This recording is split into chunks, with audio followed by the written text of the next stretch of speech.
আপনারা দেখছেন JN বাংলা। চেষ্টা আমার, সন্তুষ্টি আপনাদের। ইতিহাস এই পর্যন্ত কাউকে ক্ষমা করে নাই, আপনাকেও ক্ষমা করবে না। পৃথিবীর যে প্রান্তে আপনি থাকেন, আপনার বিচার হবেই হবে। সুপ্রিয় দর্শকবৃন্দ, দেশ এবং প্রবাসে সকলকে আসসালামু আলাইকুম। আশা করছি সবাই সুস্থ আছেন, ভালো আছেন। জেএন বাংলার নিয়মিত আয়োজনে আবারও কিছু প্রশ্ন নিয়ে আপনাদের মাঝে আমি হাজির হলাম। আজকে আপনাদের পাশে আছি আমি দোলা খান, আমার সাথে আছে তারেক জামান ভাই। চলুন আমরা আজকে ভাইয়ের সাথে কিছু প্রশ্ন নিয়ে আবার আলোচনা করি।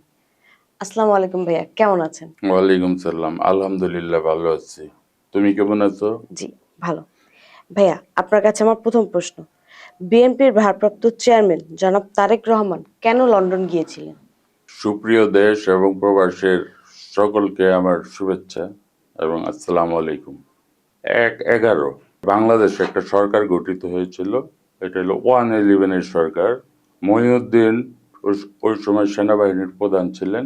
উনি ক্ষমতা দখল করে ওই সময় বাংলাদেশের প্রধান উপদেষ্টা ছিলেন রাষ্ট্রপতি ইয়াজউদ্দিন আহমেদ। ঠিক সেই সময় একটা নির্বাচন হবে জানুয়ারি 20 তারিখে। ঠিক সেই সময় 11 জানুয়ারি এই মঈনুদ্দিন, জেনারেল বারি, জেনারেল আমিন সহ তাদের সাঙ্গপাঙ্গরা ইয়াজউদ্দিনের কাছ থেকে জোর দখল করে ক্ষমতাটা ছিনিয়ে নেন। ছিনিয়ে নিয়ে প্রধান উপদেষ্টার দায়িত্ব দেন সাবেক বাংলাদেশ ব্যাংকের গভর্নর ফখরুদ্দিন সাহেবকে। ফখরুদ্দিন সাহেব তখন প্রধান উপদেষ্টা নির্বাচিত হন বা নিযুক্ত হন। মঈনুদ্দিনের নিযুক্ত, জনগণের নিযুক্ত নয়। ঠিক তখনই দরবার হলে, প্রেসিডেন্টের মানে রাষ্ট্রপতির দরবার হলে সকল দলকে আমন্ত্রণ জানিয়েছিলেন। তখন বিএনপির চেয়ারপারসন দেশনেত্রী বেগম খালেদা জিয়া ওই দরবার হলে গিয়েছিলেন। আওয়ামী লীগের প্রধান শেখ হাসিনা সেই দরবার হলে গিয়েছিলেন। যখন উপদেষ্টা মণ্ডলীর শপথ গ্রহণটা শেষ হয়, ঠিক সেই মুহূর্তে শেখ হাসিনা, আপনাদের অনেকেরই মনে আছে, দেশ ও প্রবাসী যারা আগের ছিলেন, নতুন প্রজন্ম হয়তো জানেন, আপনারা হয়তো অনেকে বলেছেন অথবা আমার মাধ্যমে জানতে পারেন। ঠিক সেই সময় শপথ গ্রহণ অনুষ্ঠান শেষ, সাংবাদিকরা প্রশ্ন করলো শেখ হাসিনাকে যে এই সরকার, মঈনুদ্দিন ফখরুদ্দিন সরকারকে আপনি কিভাবে মূল্যায়ন করবেন? শেখ হাসিনা হাসতে হাসতে বললেন, এই সরকার হইল আওয়ামী লীগ তথা ওই সময় 14 দল বলেন আর মহাজোট বলেন যে আমাদের আন্দোলনের ফসল। শেখ হাসিনা এই মন্তব্যটা করলেন। এই মঈনুদ্দিন ফখরুদ্দিন দেশবাসীর উপর অত্যাচার নির্যাতন চালানো শুরু করলো আওয়ামী লীগের সাথে মিলেমিশে। ঠিক কিছুদিন পরে শেখ হাসিনা বিদেশ চলে গেলেন, আবার দেশে আসলেন। আসার পরে দেশবাসীর উদ্দেশ্যে বলছি, তোমাকেও বলছি, ঠিক সেই সময়ে দেশনেত্রী বেগম খালেদা জিয়াকে প্রস্তাব দেওয়া হয়েছিল যে আপনিও বিদেশ চলে যান। সেনাবাহিনী অনেক কর্মকর্তা তাকে চাপ প্রয়োগ করেছিল, কিন্তু খালেদা জিয়া একটি কথাই বলেছিল, এই দেশে আমার জন্ম, এই দেশের জনগণই আমার ভালোবাসা, এই দেশের জনগণকে নিয়ে থাকবো, আমি কোথাও যাব না, এদেশে মরলে এদেশে মারা যাব। খালেদা জিয়াকে ঠিক সেই সময় তাকে তার 2 সন্তান জনাব তারেক রহমান, জনাব আরাফাত রহমান কোকোকে সেনাবাহিনীর একটা গ্রুপ জেনারেল মঈনুদ্দিনের নির্দেশে তাকে বাড়ি থেকে বের করে নিয়ে আসেন এবং তারেক রহমানকে নিয়ে আসেন এবং আরাফাত রহমান কোকোকে নিয়ে আসেন। শুধু নিয়ে আসেন নাই, এই বাড়ির ভিতরেই তারেক রহমানকে অনেক নির্যাতন করা হয়েছে, আরাফাত রহমান কোকোকে অনেক নির্যাতন করা হয়েছে। এমনকি আরাফাত রহমান কোকোকে বুকের ভিতরে ভোট দিয়ে যেভাবে লাথিগুলি মেরেছে, উনি একটা রাষ্ট্রপতির সন্তান, প্রধানমন্ত্রীর সন্তান, কখনো তো এইসব নির্যাতন উনি এইসব সহ্য করেনি, কখনো এগুলি দেখাও নেই। উনি হতভম্ব হয়ে গিয়েছিলেন, উনি মানসিকভাবে ক্ষতিগ্রস্ত হয়েছিলেন। ঠিক সেই সময় তাদের দোনো ভাইকে গ্রেপ্তার করে কারাগারে পাঠিয়েছিলেন আর দেশনেত্রী বেগম খালেদা জিয়াকে সাব জেলে পাঠিয়েছিলেন। তারেক রহমানকে নিয়ে বাসায় তো নির্যাতন করা হয়েছিলই, কারাগার থেকে নিয়ে এই সেনাবাহিনীর একটা, ওই সময় সেনাবাহিনী, আমি বর্তমান সেনাবাহিনী বলছি না, সেনাবাহিনীর সব লোক খারাপ তাও বলছি না, কিছু বিপদগামী সেনাবাহিনীর লোকের কথা বলছি, ক্লিয়ার করে বলছি। আবার সকল সেনাবাহিনীর বাইরা আমার ভুল বুঝবেন না, কিছু বিপদগামী। তখন তারেক রহমানকে এমন ভাবে নির্যাতন করা হয়েছে, তার কোমরের হাড় ভেঙে গিয়েছিল। ঠিক সে অবস্থায় আমার নিজের স্বচক্ষে দেখা, অনেকে দেখেছেন, আমার নিজের স্বচক্ষে দেখা, কারণ আমি বিএনপির একজন নিবেদিত প্রাণ, সেই হিসাবে আমি ওই সময় ঘরে বসে থাকতে পারিনি।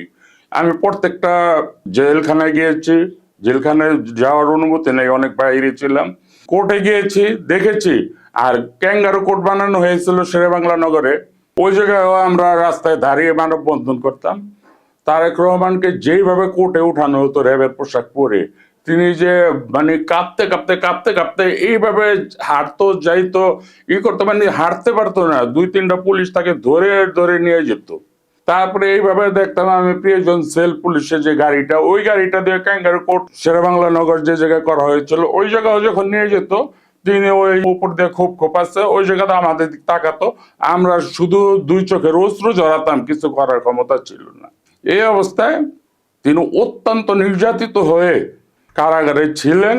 তারেক রহমান সাহেবকে যখন জেলখানায় আবার নেওয়া হয়, তাকে নির্যাতন করার পরে শেষ পর্যায়ে খালেদা জিয়ার সাথে সেই সময় কিছু বিপদগামী সেনাবাহিনী ঘন ঘন দেখা করতেন রাত্রে আপোষ মীমাংসার জন্য। খালেদা জিয়া কখনো আপোষ করেনি, ওনার আপোষ, ওনার ইতিহাস আমল নামে কোনো আমি আপোষ দেখিনি আজ পর্যন্ত। অন্য কেউ দেখছেন কিনা আমার জানা নেই। খালেদা জিয়া আপোষ করেন নেই। পরিশেষে যখন খালেদা জিয়া অনুভব করলেন তার 2 সন্তান কিভাবে আছে, কারণ তারা ভুল ইনফরমেশন দিচ্ছে, আপনার ছেলে মৃত্যু সজ্জায় মারা যাবে, এই হবে সেই হবে, আপনি রাজি হন বিদেশ যেতে।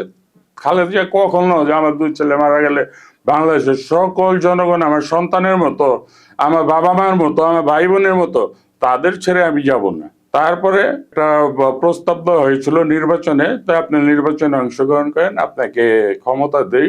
ওদের কিছু মানে অযৌক্তিক অযৌক্তিক কিছু শর্ত ছিল, খালেদা জিয়া ওগুলো মানে নেই, বলছিল আপনাকে আবার প্রধানমন্ত্রী বানাবো। বলছিল আমার প্রধানমন্ত্রীর তো দরকার নেই, আমি আপনাদের ওই শর্ত মোতাবেক নির্বাচনে যাব না, যদি সুষ্ঠু ভালো নির্বাচন দেন নির্বাচনে যাব। তখন তারা করলো কি, ওই পার্শ্ববর্তী দেশের একজন প্রধান লোকের সাথে মইনুদ্দিন সাহেব পরামর্শ করে, এই আওয়ামী লীগের প্রধান শেখ হাসিনার লোকের পরামর্শ করে, তাদের কথায় বায়াস্ট হয়ে, তাদের কথায় মানে রাজি হয়ে নির্বাচন দিলেন। ওটা খালেদা জিয়াকে বুঝতে দিলেন না, বিএনপির কোন নেতা কর্মীকে বুঝতে দিলেন না। তখন খালেদা জিয়াকে বললো ঠিক আছে নির্বাচন সুষ্ঠু হবে, এই হবে, ওনাকে রাজি করলেন। খালেদা জিয়া বললো আমার 2 ছেলেকে উন্নত চিকিৎসার ব্যবস্থা করেন, তারা অসুস্থ, আমার সামনে যেভাবে নির্যাতন করেছেন আমি দেখেছি। পরবর্তীতে আপনারা কি করেছেন যদিও আমি না দেখে আমি বুঝতে পারি। তখন ওই মইনুদ্দিন সাহেব রাজি হইলো যে ওদের বিদেশ পাঠিয়ে দেবো চিকিৎসার স্বার্থে। তখন এই তারেক রহমানকে 11ই সেপ্টেম্বর 2008 সালে, আমি ছিলাম পিজি হাসপাতালে তারেক রহমান ছিল। ওই দিন খালেদা জিয়াকে মুক্তি দেওয়া হয়েছিল। খালেদা জিয়া সরাসরি কোথাও না গিয়ে তারেক রহমানের পাশে গিয়ে বসেছিলেন। মা ছেলে যেভাবে কান্না জড়িত ওই জায়গায় ছিলেন, যদিও আমাদের দেখতে দেয়নি, আমরা নিচে অনেকে ছিলাম, কিন্তু এই মা ছেলে যে এতদিন পরে তাদের দেখা সাক্ষাৎ, তারেক রহমান সেই সময় সেই ছবিগুলি আমার কাছে আছে, আমি আমার নিজে ধারণ করা ছবিগুলি আছে। যে অসুস্থ, ব্যান্ডেজ করা, উঠতে পারে না, বসতে পারে না, মা তাকে উঠে কোলে নিয়ে কান্নাকাটি করছে। ওই দিনই তারেক রহমান সাহেবকে এই উন্নত চিকিৎসার জন্য এই লন্ডন পাঠিয়ে দেন এবং আরাফাত রহমান কোকো সাহেবকে পাঠিয়ে দেন ব্যাংককের চিকিৎসার জন্য। ওই এই অবস্থায় তারেক রহমানের এই জন্য তাকে ওই অসুস্থতার কারণেই তিনি চিকিৎসার জন্য তখন লন্ডন গিয়েছিলেন। অসংখ্য ধন্যবাদ। জনাব তারেক রহমান কেন লন্ডন গিয়েছিলেন? জনাব তারেক রহমান বিএনপির ভারপ্রাপ্ত চেয়ারম্যান কেন লন্ডন গিয়েছিলেন এর উত্তর একটু আগে দিয়েছি। এই চিকিৎসার জন্য তিনি লন্ডনের যে ওই শর্তে লন্ডন পাঠানো হয়েছিল এবং লন্ডন এখন পর্যন্ত আছেন তিনি, কিন্তু সুস্থ আছেন। তারপরে আমি যদি বলি, আমার দৃষ্টিতে বলি এবং আমার অনুমানে বলি, তিনি এখনো সম্পূর্ণ সুস্থ হন নাই। ওই জায়গায় চিকিৎসা এখনো নিচ্ছেন এবং ওই জায়গায় চিকিৎসা থাকাকালীনই তিনি কিন্তু জনগণকে, বাংলাদেশের জনগণকে ভুলে যাননি। ঘন ঘন জনগণের খোঁজ খবর নিচ্ছেন, ঘন ঘন লাইভে সবার সাথে কথাবার্তা বলছেন, সবার সাথে সুখ দুঃখ শেয়ার করছেন, সব কিছু কিন্তু তারেক রহমান করে যাচ্ছেন। এমন না তিনি পালিয়ে গিয়ে, উনি কিন্তু সবার সামনে সবার বিদায় নিয়ে আমরাই তাকে এয়ারপোর্ট পৌঁছে দিয়েছি যখন তাকে জামিন দেওয়া হয়। ওই যে অনেকে ফেসবুকে কিছু ইসলামিক দল আছে, বিশেষ ইসলামিক গোষ্ঠী আছে, তারা বলে বেড়ান একজন গেছে দিল্লিতে আর একজন গেছে লন্ডনে, বাংলাদেশে আছে তারা। আরে বোকার স্বর্গে বাস করেন আপনারা? তারেক রহমান কিন্তু পালিয়ে যায় নাই। তারেক রহমান জামিনে মুক্তি নিয়ে আমাদের থেকে বিদায় নিয়ে সয় সম্মানে বিমানবন্দরে বিমানে চলে গেছেন চিকিৎসার উদ্দেশ্যে। তিনি, তাকে পালাতে হয় নাই। আর আপনারা কোনো অভ্যুত্থানের মাধ্যমে তারেক জিয়াকে পালাতে বাধ্য করেন নাই। জনগণ কিন্তু তারেক জিয়াকে অনেক ভালোবাসে। বাংলাদেশে বর্তমানে 18 কোটি জনগণ আছে। আমার মনে হয় এই জায়গার মধ্যে ম্যাক্সিমাম জনগণ তারেক রহমানকে ভালোবাসে, এই পরিবারটাকে ভালোবাসে।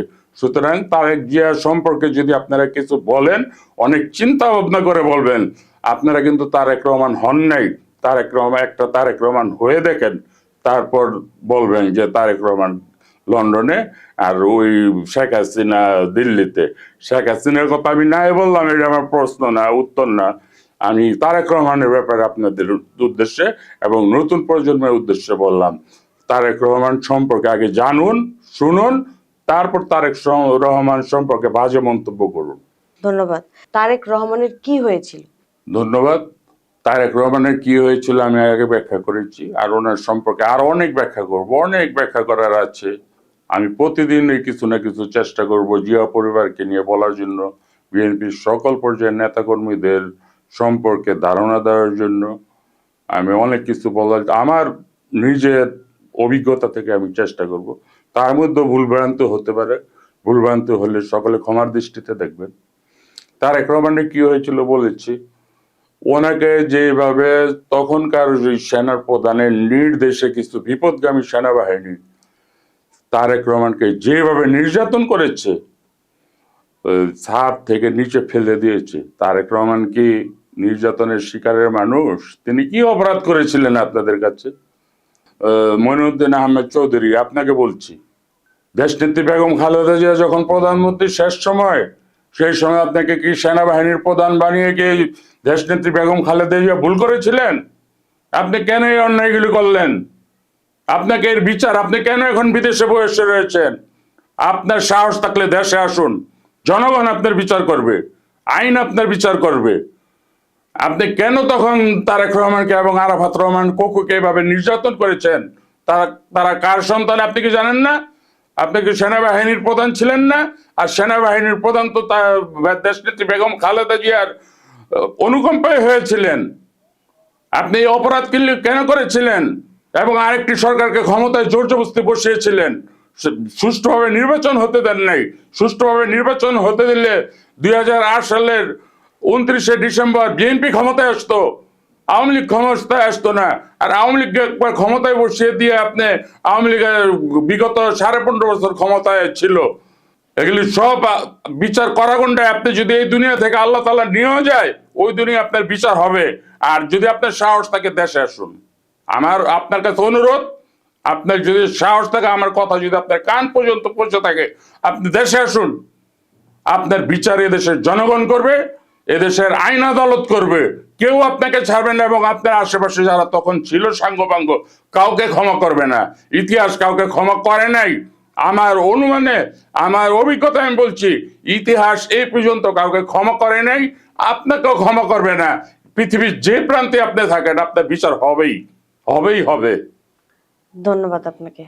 তখনকার সরকার জনাব তারেক রহমানের সাথে যে আচরণ করেছিলেন, তার কতটুকু যুক্তি সম্পন্ন ছিল বলে আপনি মনে করেন? যদি একটু খোলামেলা করে বলতেন আর কি। এইটার উত্তর দেওয়া হয়ে গেছে। যুক্তিসঙ্গত কি ছিল তখনকার সরকারের, ফখরুদ্দিন সাহেবের। আরে ফখরুদ্দিন সাহেব আপনার বাড়ি মুন্সিগঞ্জ, আপনার বাড়িতে কিন্তু আমি থেকেছি। আপনার কিন্তু একটা বাড়ি ছিল শরৎগুপ্ত রোড, নারিন্দা, ওই বাড়িটা বিক্রি করে গেছেন। ওই বাড়িতে কিন্তু আমি অনেক বছর ছিলাম। আপনি কোন ধরনের মানুষ আমি কিন্তু আপনাকে চিনি। আপনি কেন মঈনুদ্দিনের ফাঁদে পা দিয়ে তখনকার সরকার প্রধানের দায়িত্ব নিয়েছিলেন? আপনাকেও ছাড়বে না বাংলাদেশের জনগণ। আপনার বিচারও হবে এদেশে, দেশের আইনের মাধ্যমে দেশের জনগণ আপনারও বিচার করবে। তা আপনি তখন এই তারেক রহমান এবং দেশনেত্রী বেগম খালেদা জিয়া, বিশেষ করে আমাদের আদর্শ শহীদ রাষ্ট্রপতি জিয়াউর রহমান এই পরিবারের সাথে যে আচরণগুলি করেছেন, কতটুকু সঠিক হয়েছে দেশের মানুষ মূল্যায়ন করবে। আপনি দেশে আসুন। আপনার কেন বিদেশে পালায় আছেন সবাই? সবাই কেন ওই সময় যারা ছিলেন বিদেশে কেন পালিয়েছেন? কারো সাহস থাকলে দেশে আসেন, আপনাদের বিচার করবে। এই কথা বললাম। আর কথা বলার শেষে আমার একটি কথা না বললেই নয়।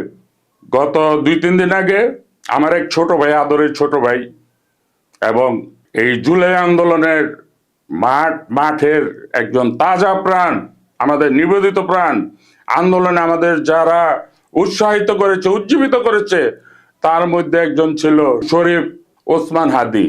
উনি আমাদের ছোট ভাইয়ের মতো, সন্তানের মতো। ওনাকে আমার অনেক শ্রদ্ধা করি, সম্মান করি। ওনাকে যারাই মেরেছেন এই ব্যাপারে আমি ভিডিও তৈরি করব, তখন দেখবেন। আশা করি আপনারা আমার চ্যানেলের সাথে থাকবেন, জানতে পারবেন। আমি হয়তো অনুমানে বলবো, আপনারা মিলিয়ে নেবেন ঘটনাটা সঠিক কিনা, হইতে পারে, কিন্তু আমি কিন্তু জানি না কি। কিন্তু আমি অনুমানে কিছু আপনাদের ধারণা দিব, আপনারা জেনে নেবেন। আমি শরীফ ওসমান হাদির বিদেহী আত্মার মাগফিরাত কামনা করছি।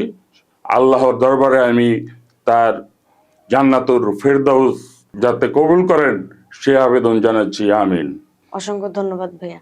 সুপ্রিয় দর্শক, ঘড়ির কাঁটা টিকটিক করে চলবেই, সময় পার হবেই, কিন্তু তারেক ভাইয়ের সাথে যখন কথা বলি তখন মনে হয় সময় আরো তাড়াতাড়ি পার হয়ে যায়। যাই হোক, আজ এ পর্যন্তই। পরবর্তী কিছু নতুন প্রশ্ন নিয়ে আবার তারেক ভাইয়ের সাথে আমরা কথা বলবো। ততক্ষণ পর্যন্ত আমাদের সাথে থাকবেন, পাশে থাকবেন, সুস্থ থাকবেন, নিরাপদে থাকবেন। আল্লাহ হাফেজ।